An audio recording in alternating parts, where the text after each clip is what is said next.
Okay, we're going to be again um, our webinar in just a second, actually. As you can see, I still have my noise canceling headset on. I finally broke down. For those of you who have been with me, I finally broke down and ordered another microphone since I haven't made it back to London to pick up the one that I left there. Um, so I've just been using this, which I know the sound isn't quite as good.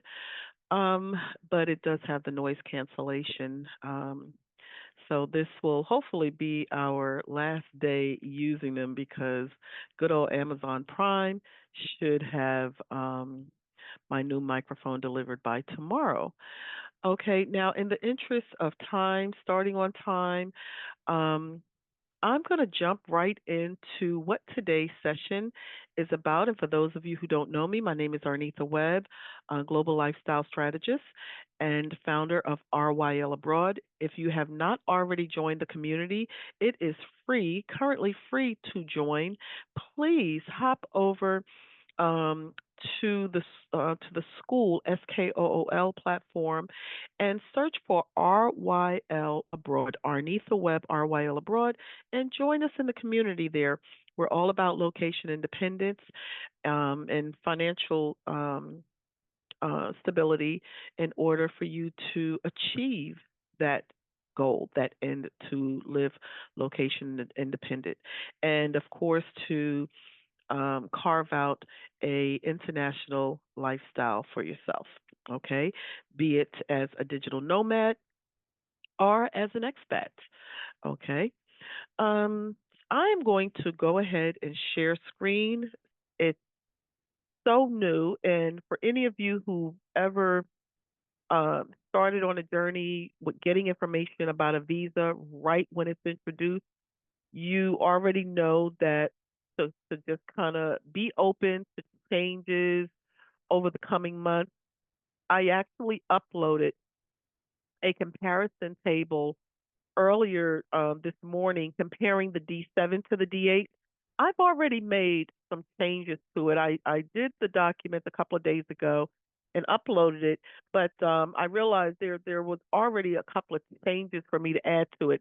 Now, when I do a new upload of that document, I will highlight the rows that have the changes, so you'll be able to easily detect those changes. Okay. So we're going to focus on Portugal's brand new digital nomad visa. They just introduced it. I believe it was on the 22nd of October. Okay. We're going to go into why launch a new visa. The D7 is a very, very popular visa. Portugal is one of the easiest European countries to move to. Okay. So they have a perfectly good visa with the D7. So why even bother on launching a new one? That's what we're going to find out. Okay. We'll also find out um, the application process, the benefits of it, do a little comparison um, to the D8 and the D7 as it stands today, eligibility requirements, and go into maybe some practical relocation steps. Now, why Portugal? Let me just say, Portugal. For many of you, you know, I believe in data. I believe in research. Portugal is, I believe, currently ranked number 6 on the Peaceful Nation Index. It is a peaceful country. Most people that are relocating from the United States, that matters to us. That is one of the things that we kind of get sick and tired of the gun violence and just the violence in general. The United States is not um, a peaceful country to live in, contrary to the propaganda and the perception that is out there. The data proves otherwise. I think we're all the way down to like 120 something when it comes to ranking us against other countries. Um, it is a diverse country. It is a very safe country. It has a lot of laws on the books that support tolerance, that support diversity. So you find a lot of cultures there. You'll find that I put two pictures here. One is of a friend of mine, Christiane Wright, who is the founder of Black to Global, and who currently has she's probably been in Portugal now permanently over a year. So she has made it her home. There is a lot of different expat groups for you to connect with there. And yes, a question that I'm gonna always get, and it's a question that we're gonna always have when we're doing our research for these countries, finding our home or finding out where we want a digital nomad to. If you're a woman, you're going to have a different set of concerns than if you're a single man. And digital nomading doesn't have doesn't take on the face of just being the young backpacker, single white male, a single young white female. It doesn't take on that persona anymore. It is vast. It is every age group. Everyone is trying to figure out how to live their life on their terms, the way they want to, regardless of what walk of life, what demographic, what race, culture, religion you come from. So we take on a lot of different looks. And another concern that any woman of color from the United States is going to have is, how is it going to be for me? What is the experience going to be like for me? Is it going to be, am I going to be able to find a social network?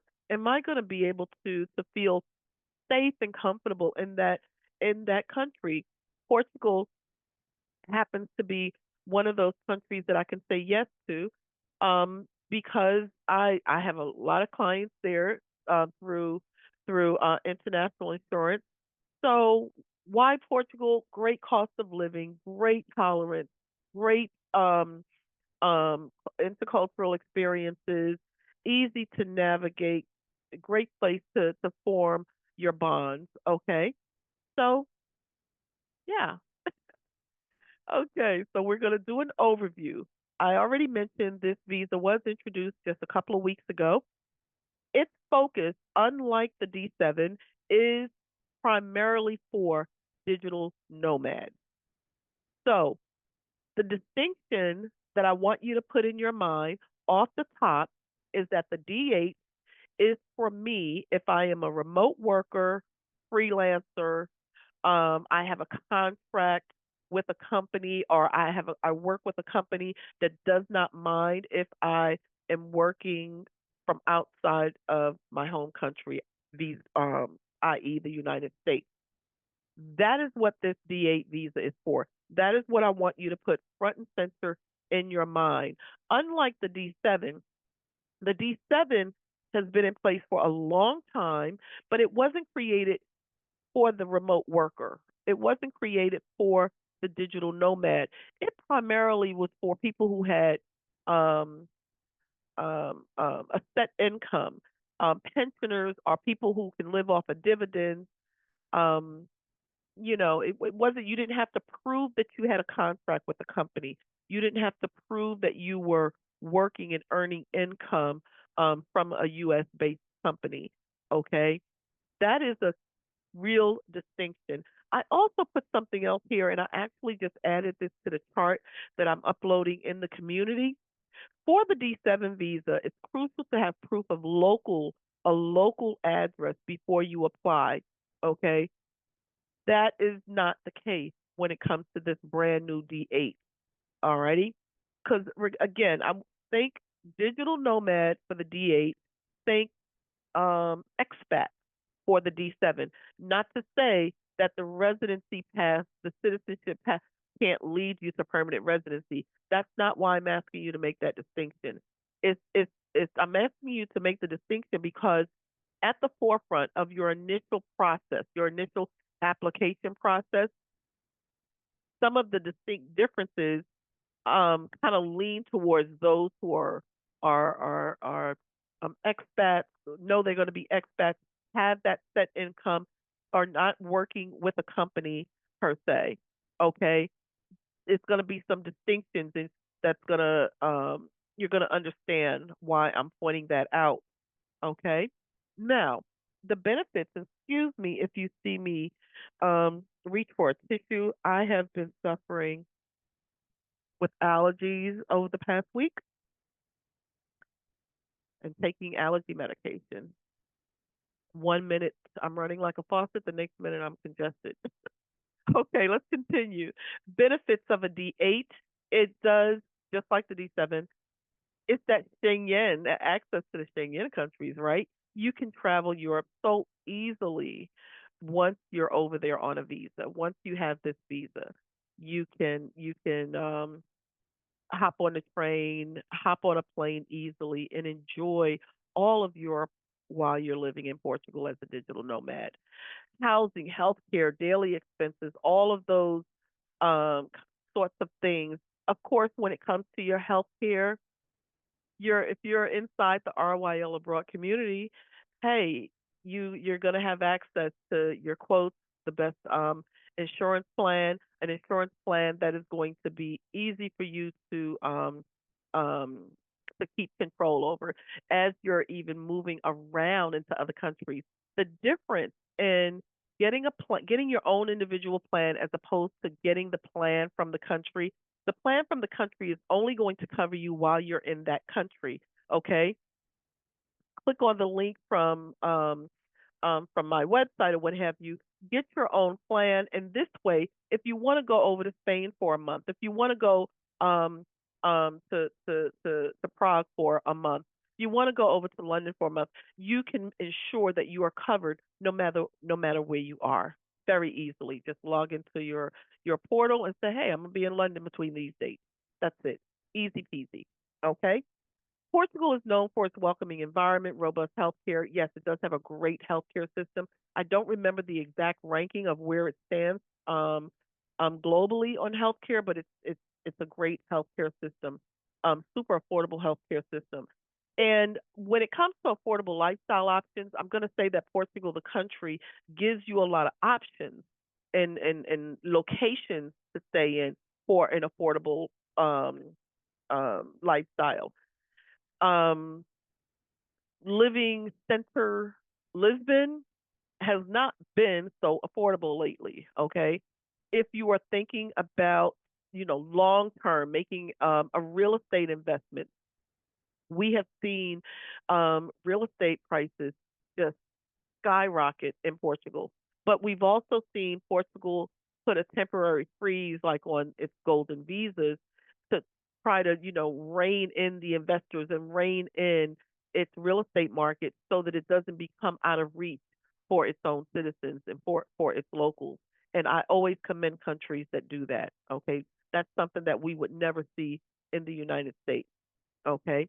Now when it comes to being eligible, as of today, as of today, okay, you need to demonstrate via documentation that you have an income of at least 2,820 euro, 2,820 euro. Now, on most days, when you do a conversion from euro to US dollar, it's going to be pretty close. Okay. So if I had to take a wild guess, I would just say, hey, that's definitely under 3K a month. Okay, you may fall around 290, 2,900 something.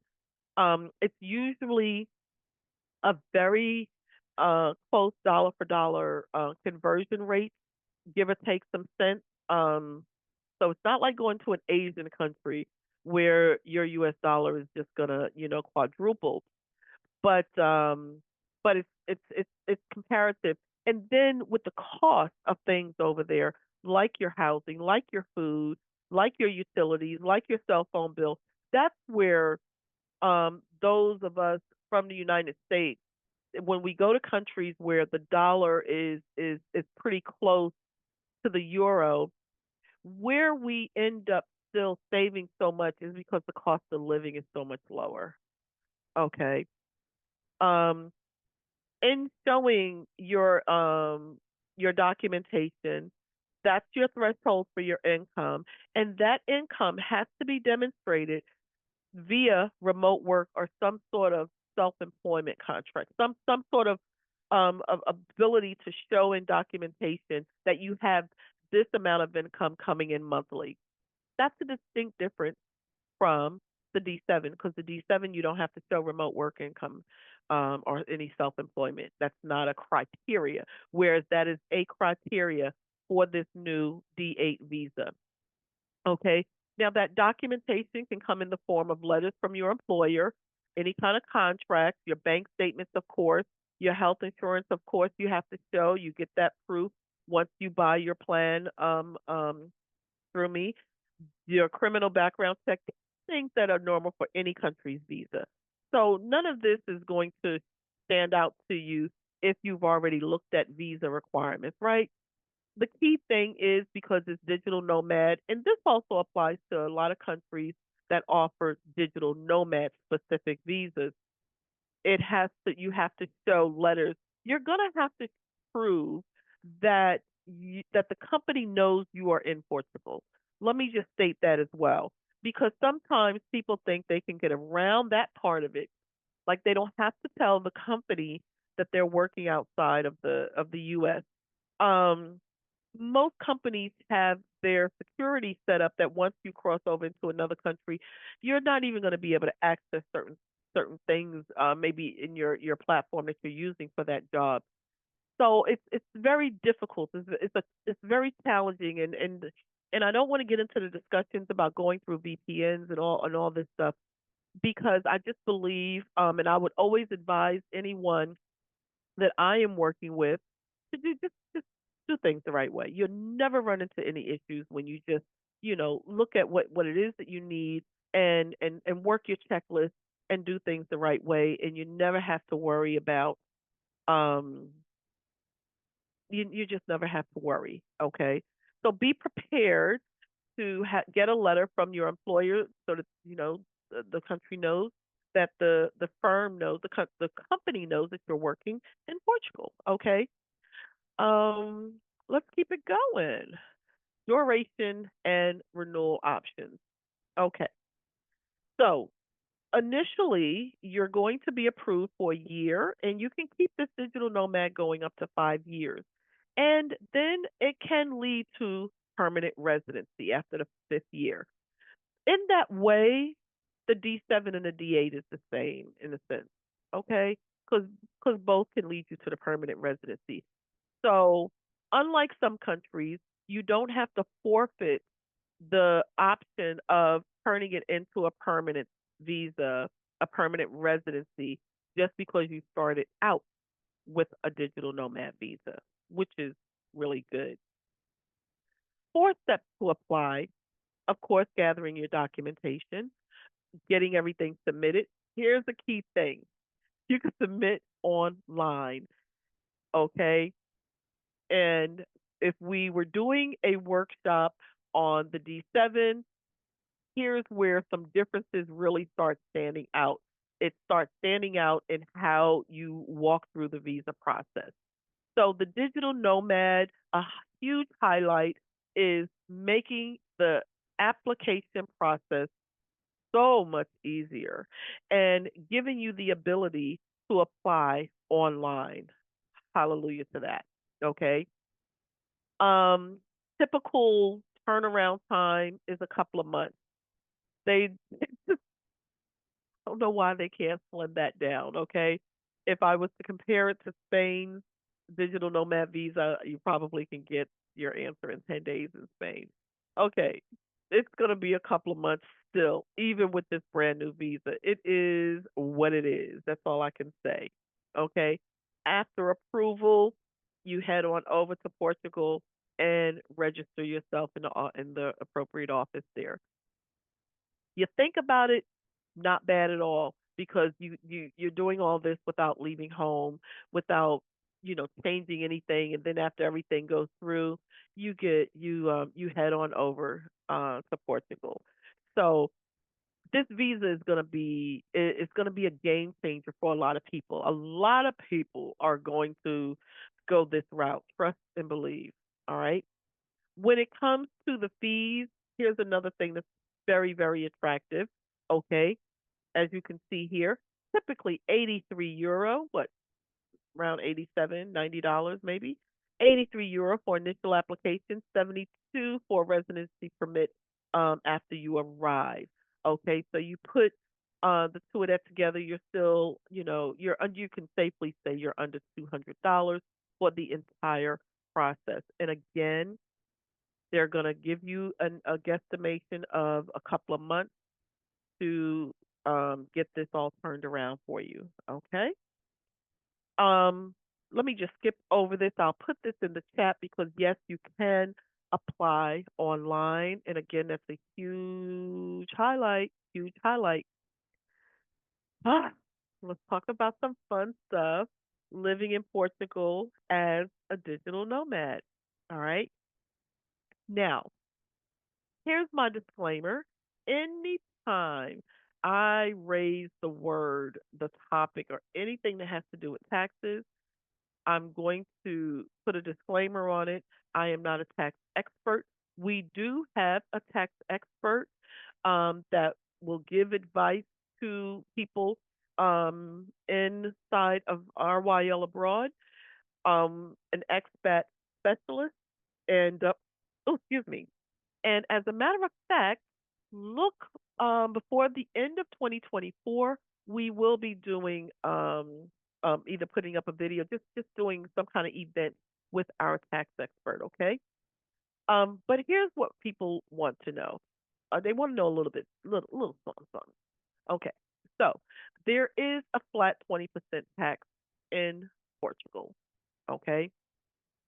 There is, I can't speak to this as an expert because there's ways that so many people make themselves exempt from taxation in Portugal, and I just cannot speak to how and all the nuances of how that's possible. We will leave that to George, our expat tax specialist.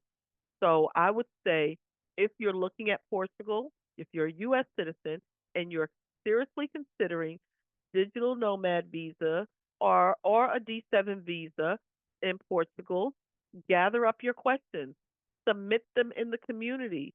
He will see them. We'll get him on live as well. Let's get the questions answered. Okay. If I see questions coming in regarding taxes in Portugal, that's going to prompt me to get him in sooner so that you can get the information that you need and speak to someone that is a professional. He's a lawyer. He's an expat specialist. Okay. And that's where that third bullet point comes from. Consider seeking advice from a tax consultant. That is what I would always point you in the direction of. Okay. Cost of living. I already alluded to the fact that Lisbon has seen a huge increase there, but you are not short of options when it comes to Portugal and living under a 2K budget a month. You're not short of areas at all. Let me speak on when it comes to housing, we've also seen a nice increase of post co-living spaces in Portugal. Um, I can't express to you enough that one of the best things I did was um, I gave myself that experience of living in a co-live building. And oh my goodness, oh my goodness, I will say if you've never done it, this is not a hostel. This is not sharing living quarters, okay? But this is sharing a lot of public space work most of these places have just a lot of nice spaces, a lot of spaces for you to gather and socialize, and they sponsor events, and some of them have great workspace set up. Give yourself that experience even if it's for a couple of months. I have friends that I will have for life just because I said, let me do something different and let me go into a co-live building, and I have never regretted it.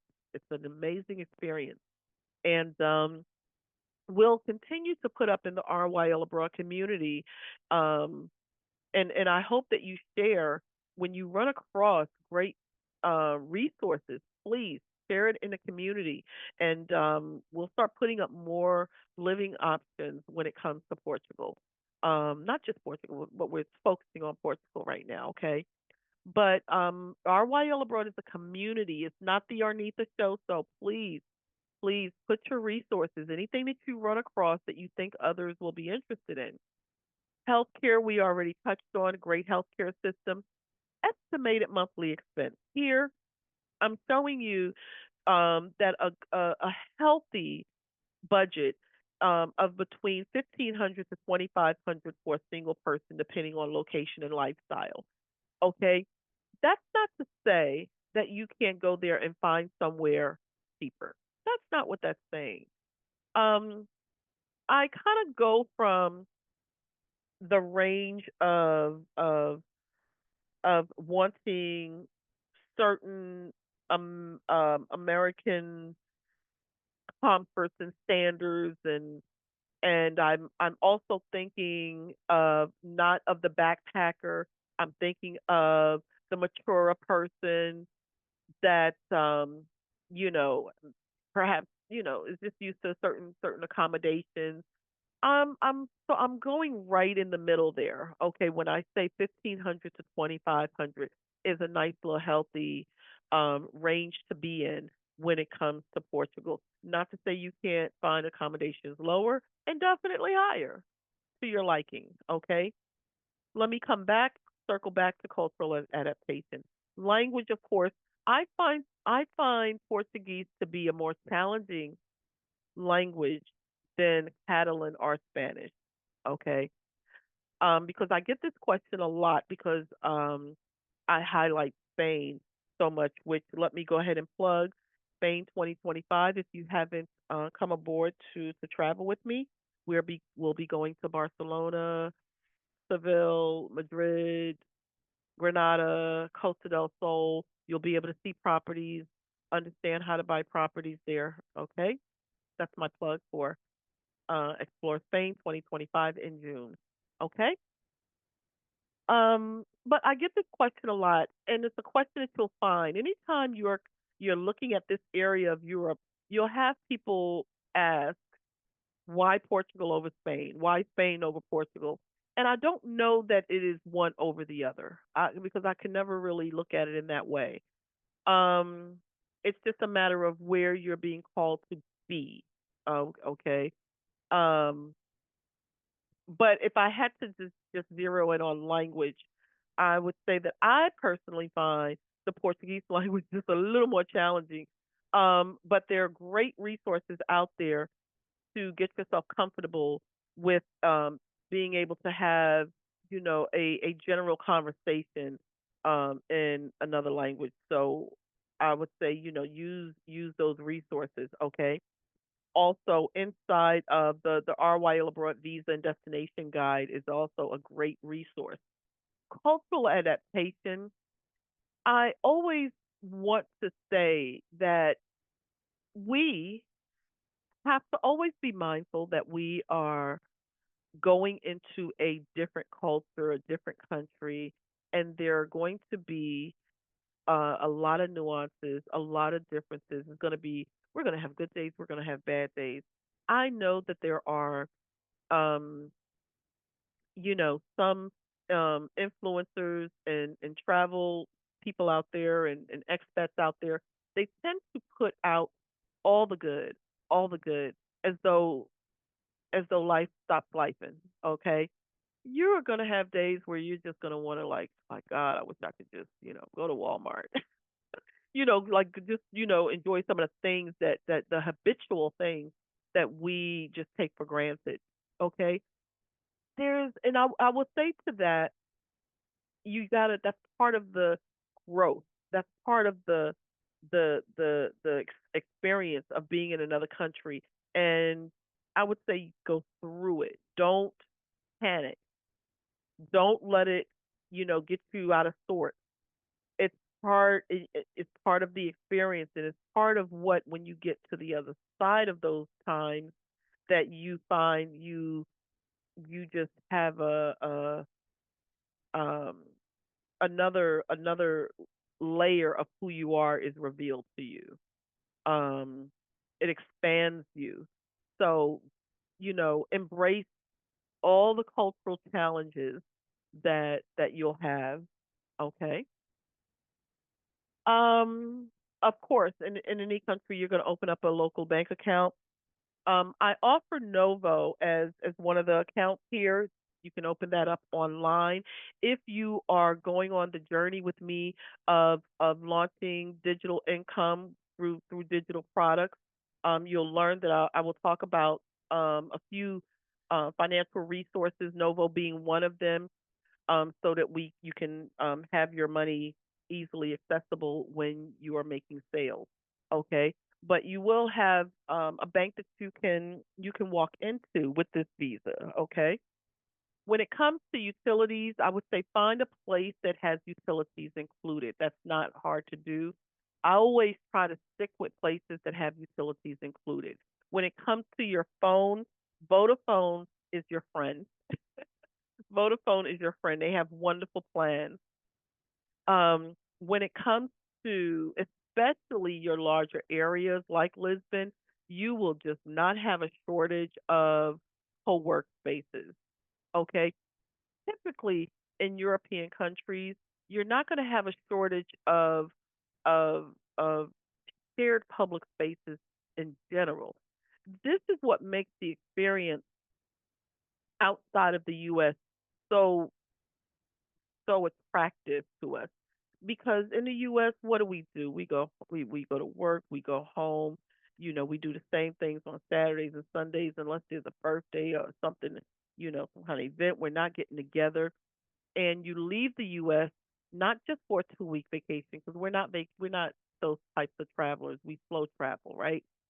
But you go and you live inside of another country, and you realize your day to day life is so much richer, so fuller, and that doing things is not something that you have to have planned out. It's something that is just incorporated in your day to day, and that's because other countries just got it right when it comes to having a lot of easy, comfortable, shared public spaces that people can congregate in without even planning to congregate in. It's so easy to meet people and talk to people. And you may say, well, Arnita, how is that if you don't speak the language? Because we're the ones that are language poor. Most other countries, people are language rich, meaning they speak English.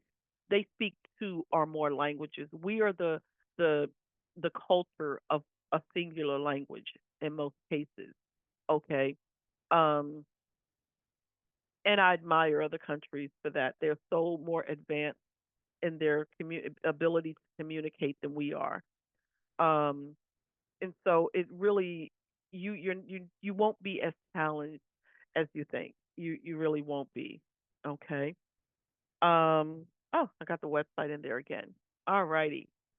Um, so thus far, I want to bring up the chart in a few minutes that I created for the D8, but I also want to invite you to consider the Digital Nomad Starter Kit that I have. I just created this, I think, just a few weeks ago. Okay, it has 6 items in there. It has the International Relocation and Visa Guide. It also has, um, excuse me, how to create and sell digital products. It invites you to, if you're not already in the RYL Abroad community, to join the community. It also has inside of it 365 soft living reels and videos. So if you need some faceless reels, 365, a reel a day for a whole year is in there. Okay.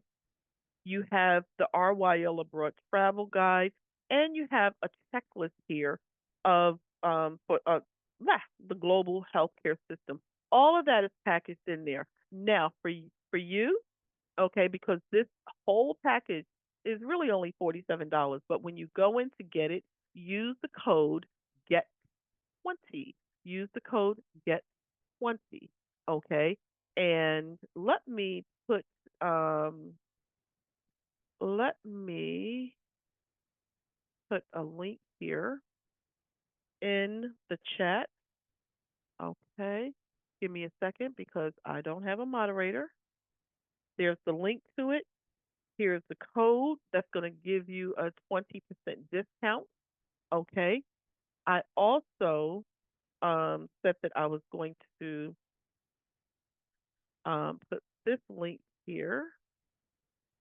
Oops, let's just do it this way. Where is the link? There we go. Let's put this. Oops, I could have did that differently. Anyway, anyway, let's put this in the chat. There you go. Okay.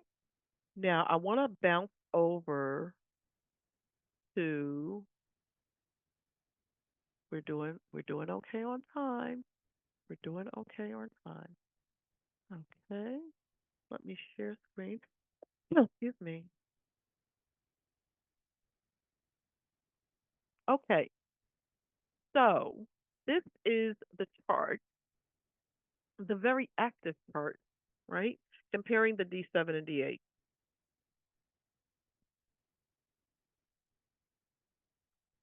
Okay. Make it a little bigger there. Now, as I mentioned, as they make changes, because we can anticipate like next month is probably going to be one or two more changes, one or two more tweaks. That's what these countries is. That's just par for the course, right?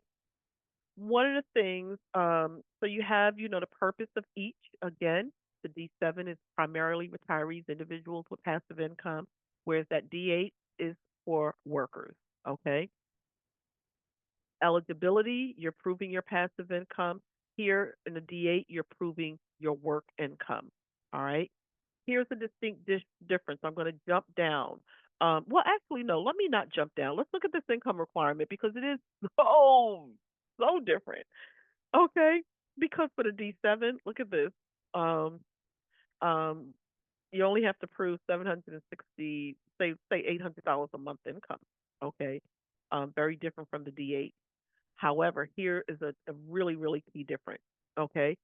For the D7, there is no online application. You apply from within the United States.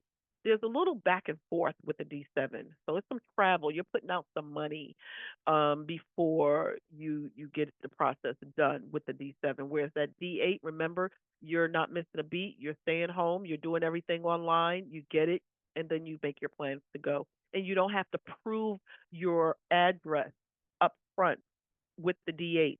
With the D7, you have to actually go over there, sign a 1 year lease, then come back over here and prove that you got the lease. Yeah, you're putting out some money, you're traveling back and forth to the D7. Okay. So this D8 is not to just be snoozed on. It's going to be a powerful visa for Portugal. It's going to be the one that a lot of people lean towards, if for no other reason. The entire application process, while it may not be shaving off that time, that wait time, it's shaving off a lot of hoops that you got to jump through and a lot of back and forth. So it's going to be very, very attractive. Okay. Visa duration, as you can see here, 1 year renewable to two, whereas you're renewing that digital nomad up to five. Okay. Both are paths to permanent residency. Make no mistake about that. Both are going to give you the same benefits in the healthcare system. Make no mistake about that. Big difference again is how you're showing that income. You can't show passive income for a digital nomad visa. Nope. They will reject you and bounce you over to a D7. Okay. The D8 is for the working person. The working person. Okay. All righty. So this is where I would normally take questions. I didn't have anyone that joined me live. I will look for the questions that you put inside of RYL Abroad so that I can address questions in there. Also, I'm sure that, I'll be doing more as changes come up with this D8 visa. I would like to also get a scouting trip going to Portugal, to tell you the truth. All right, so let's just get past the Spain trip, and then I'm going to put together a Portugal trip. I probably won't use a travel partner. I'll probably manage that one um, on my own, but I think that that would be fun. Let me know what you think. Let me know if you want a scouting trip to Portugal. Alrighty. Um, yeah. So I hope that you gained something from the information that was relayed in this. I will definitely put the video up in the community. So if you missed this session, no worries, it'll go up in the community. I doubt that I'll put it on my Zoom channel, but it'll go inside the community. Okay? All righty. All right. I'm gonna say ciao.